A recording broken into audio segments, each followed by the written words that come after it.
This is the Church of Reason. Joining us tonight, international authority and free thinker, Mr. Winston Wu, spiritual leader of the Happier Abroad Forum. Welcome back, Mr. Wu. Your followers are anxious to hear your evaluation. America seriously lacks social connection. It feels awkward to even try to meet people. Everyone wants to be left alone. There's like a cold ice wall between strangers. People don't talk to strangers unless it's business related. Seems like some unspoken rule. This is sort of an unspoken rule. When you're out in public in America, you sort of know this. It's obvious from the body language and the behavior of everyone around you that you're supposed to keep to yourself and leave other people alone and don't bother other people. There's this tension between people that separates them. It's like a wall of ice. People who never traveled outside the US probably ignore this. The thing is, unless you travel the world or have lived in other countries, you think that's natural, and that's how everybody is. Everyone is isolated in a bubble and wants to be left alone. No matter how lonely you are, you're not supposed to bother other people. You should have your own friends. Never talk to strangers unless it's for business. Outside North America or Northeast Asia, most countries are not like that. They're very inclusive. You can talk to strangers, you can have interesting conversations, you can make new friends, and it's just like in the movies. And how can we learn more about this, sir? If you look at my website, happierabroad.com, you'll see a lot of proof in videos and photos that in other countries, meeting people is just like you see in the movies. It's super easy and natural. Have you done this sort of thing very often? I've experienced it thousands of times. It's bizarre this subject is never mentioned in the media. Nobody talks about this. In the mainstream media, all they want to talk about is something useless like racial equality, which they blab on and on about for no end. That's absurd.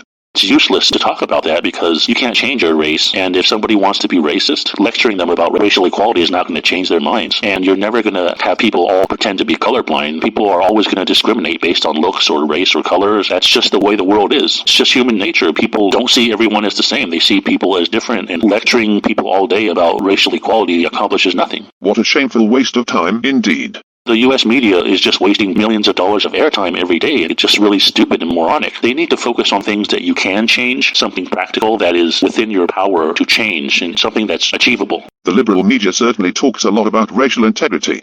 Racial equality is not something achievable, and it's not even a goal that's natural or normal. It seems like it's just Marxist communist ideology being thrusted at people. However, you are fervently against racism, aren't you, Mr. Wu?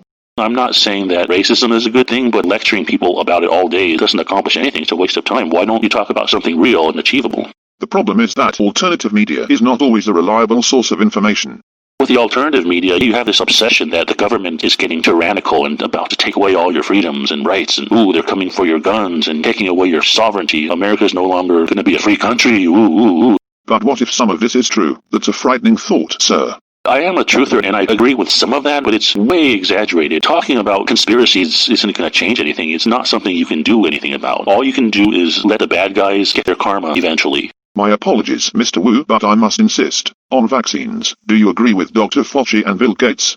If the government is involved in a conspiracy by the deep state, you can't do anything about that. It's out of your hands. So why talk about it all day? Why don't you talk about something that can be changed? For example, moving to a different country or state or culture that has friendlier people that make you feel better, make you feel more confident and cheerful with less social anxiety. That's something you can do. Buying a plane ticket to change your location. A very pragmatic approach, certainly. It's something possible. It's something practical. It's something you can change. You move to a location that you fit into better, that is more friendly to you, that gives you what you want, that gives you better vibes. Are you saying this is a guaranteed path to happiness? I'm not saying this is for everyone. Some people are happy in America and do have a lot of friends. I'm not speaking for everybody, but I'm just saying that this is an option for some people, and it fits some people's path, though not everyone. But this is never talked about. Never. Mr. Wu, you are among the few who dares to denounce this state of affairs. Mainstream media doesn't talk about it, the alternative media doesn't talk about it, and it's only gotten worse from 1985 till today. Worse and worse and worse. I don't see how much worse it can get, and it's really sad. But why is this never talked about? It's quite puzzling. Why nobody ever talks about this? That's something I've wondered about for years. I guess it's sort of a taboo because in American culture, you're not supposed to say that people are not open or they're too closed or not friendly. It's just kind of a taboo because there's this expectation in American culture that if you're lonely and you can't make friends or find a girlfriend or a boyfriend, there's kind of this expectation that you're supposed to only blame yourself. Can you give us an example, sir?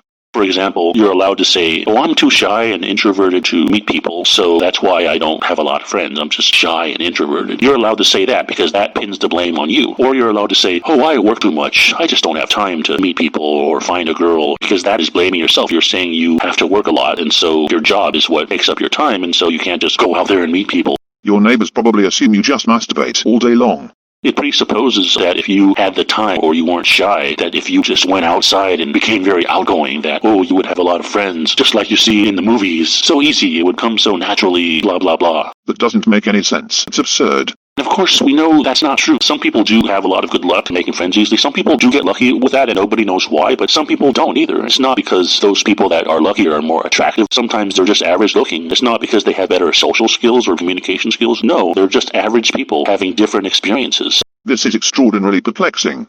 There's not a logical thing you can pinpoint. I could be the most outgoing person in the world, very sociable with strangers, but if nobody wants to talk to me, then it's useless. I'm out of luck. It doesn't matter how outgoing I am. If people aren't interested, that's out of your control. For a lot of people, that's the case.